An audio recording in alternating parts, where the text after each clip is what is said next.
باز هم خوش آمدین به برنامه ورزش و مردم. تصاویر دیدین، امید که لذت برده باشین و همچنان در خدمت مهمانان عزیز قرار داریم. جناب آقای کوهستانی، شما برای پیشرفت و ترقی ورزش کشور مخصوصا رشته فوتبال در آینده چه برنامه‌ای لازم و ضروری می‌دانید؟ اولتر از این که تمام فامیلای ما یعنی به ورزش رو بیارن، چون ما کشور بسیار فقیر هستیم. تمامشان فکر میکنن که یعنی فوتبال نمیتونه رشد کنه چون سطح اقتصاد کشور ما ضعیف است. اما ببینین استعداد مردم ما بسیار قوی است، میتونن که یک ورزشکار خوب شون و پیشرفتی که ما بگوییم که یعنی در آینده چطور پیشرفت کنه فدراسیون فوتبال افغانستان و یا بازیکنای ما، باید رده سنی را جور کنیم، زیر سن 8 سال، زیر سن 12 سال، زیر سن 15 سال و اما تو 18 سال و 21 سال و تیم ملی که تیم ملی داشته باشه. هر تیم ما در پایین امید خدا داشته باشه که بتونه اگر یک بازیکن ما از افغانستان میرن یا فوتبال نمیتونن یا پایشان افگار میشه، بتونن از او تیم امیدشان به ای بیارن. و خوشبختانه دیروز ما در جلسه فدراسیون فوتبال بودم که رده های سینی را جور کردن و ترینرهایش تعیین کردن که تمرینات بپردازن و خوشبختانه پروژه گل که برای چون ما میدان نداشتیم، یک میدان استادیوم کابل بود و یک میدان هم از طرف سمت غرب، مشکلات زیاد داریم چون تیم زیاد است، دو میدان کفایت نمیکنه. یک استادیوم جور کردن که سبزی مصنوعی است، پروژه گل که به خیر خوبی دمی نزدیکا خلاص میشه و تمام تیمای ما، تیمای منتخب و تیمای که زیر سنین است اوجا تمرینات خود شروع کنن و یک آینده خوبه به فوتبال افغانستان بتونن یک آینده خوب داشته باشه فوتبال افغانستان. بله، تشکر. آقای امیری، شما که در مسابقات جنوب آسیا حضور داشتین تیم و برای اولین بار تیم ملی فوتبال کشور ما به فینال مسابقات را پیدا کرد، شما در آن لحظه که متوجه شدین که دیگه بازی تمام شده و ما به فینال را پیدا کردین، چه احساسی داشتین؟ تشکر، بسیار احساس خوشی داشتیم. اولین بار از در چی فوتبال افغانستان که تیم ملی افغانستان در جنوب آسیا، مسابقات جنوب آسیا در فاینال میره و مسابقه ما قوی بود، امروی مالدیو بود، توانستیم 1-0 ببریم. بسیار خوش بودیم که اولین بار از افغانستان در فاینال دیت چی میشه و چی هم داشتیم، جگرخونم بودیم که کپتان تیم ما کارسال گرفت، جگرخونم بودیم دیگه، احساس خوشی داشتیم. بله، تشکر.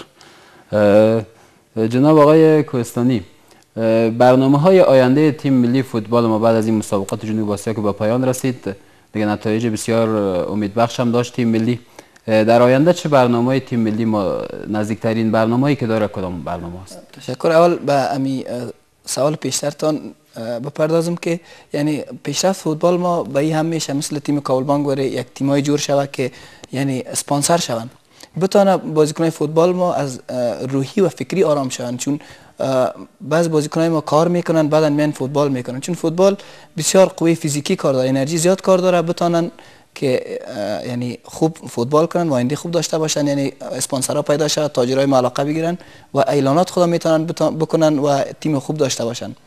و به خاطر از اینکه گفتین چی در آینده نزدیک چی پروگرام هست، خوشبختانه که استاد علی اصغر لالی از آلمان آمدن، یک سفر تدارکاتی به آلمان جور کردن به خاطر مسابقات کشورهای اسلامی که افغانستان در وجه بسیار در گروپ قوی افتاده که ایران است، کویت است و عراق است که افغانستان بخیر یک نتیجه خوب بیاره، چون اونا گروپ ای گفته میشن، افغانستان گروپ دی.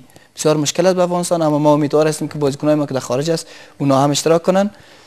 و دیگه برنامه ما است که چالش کپ بخیر شروع میشه چند ماه بعد و ای اف سی چالش کپ شروع میشه و همچنان از تیم فوتبال کابل بانک که چند روز پیش هندوستان رفته بودیم یک نتیجه خوب آوردند که آقای صاحب خلیل الله فیروزی مسابقه را بر ما جور کرده بود دوستانه که بتواند تیم کابل بانک در 2011 در مسابقات پرزیدنت کپ اشتراک میکنن که ببینن که سطح فوتبال افغانستان تا کجا است، که 3 مسابقه گرفته بود. خوشبختانه یک آی لیگ یعنی که لیگ اول هندوستان که ما 2 مسابقه را بردیم و یک را مساوی زدیم، همراه ایر ایندیا 2-2 مساوی کردیم، همراه تیم آر سی اف که تیم اردوی ملیش است 1-0 بردیمش و تیم ممبئی یونایتد که در لیگ دوم است یا سوم است او را 4-0 شکست دادیم و این بر خود افغانستان و بر تمام مردم ما یک جای افتخار است که یک تیم کلاب شان میره اینقدر نتیجه خوب میته و ما امیدوار هستیم بخیر که در این مسابقات بعدی که پروگرام ها از تمرینات خوب کنیم و نتیجه خوب بتیم به کشور خود بیاریم.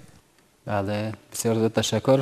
عزیزان و علاقمندان به ورزش، آقای کوهستانی واقعا به یک صحبت بسیار خوبی را اشاره کردن که همانند کابل بانک تجارای دیگه و شرکت های خصوصی دیگه که هستن اینا هم بتونن تیم‌ها را تحت پوشش خود قرار بدن و ما که می‌بینیم که تیم کابل بانک الحمدلله پیشرفت کرده و تیم‌های دیگه هم تحت پوشش شرکت‌ها قرار بگیرن و اینا هم انشالله پیشرفت کنن. آقای امیری، هرچند که میادین ورزشی سرتاسر خاطر است، با این حال می‌خوایم که یک از خاطرات بسیار شیرین شما را از مسابقات جنوب آسیا بشنویم. خب خاطره جالب زیاد خاطره است. پورا می سفر خاطره بود، هر مسابقه نمی‌بردیم خاطره بود. خاطره جالب همی است که مسابقه دوم امروز پاکستان بود، توانستیم پاکستان 2-1 شکست بدیم. خاطره جالب همی بود. فکر کنم که بسیار آرزو داشتی که بعد یک روز در تیم ملی حضور داشته باشی و پاکستان رو ببرین دیگه. خاطر خودم در پاکستان زندگی میکنم و میشناختم و پاکستان هر رقم نباشه رقیب ماست و توانستیم که پاکستان 2-1 شکست بدیم و در راند بعدی بودیم. در راند دوم که اولین بار بود افغانستان اولین شکست داد، بعد از او پاکستان شکست داد، توانستیم 6 امتیاز بگیریم. در راند دوم در سیم فاینال بودیم. بله واقعا یک خاطره بسیار جالب و شیرین بود که توانستن که پاکستان از شکست بدن و به مرحله بعدی راه پیدا کنن. عزیزان، باز هم تصاویری از تیم ملی فوتبال کشور عزیزمان افغانستان از 11مین دوره مسابقات جنوب آسیا کشور بنگلادش آماده است و هم می‌بینیم.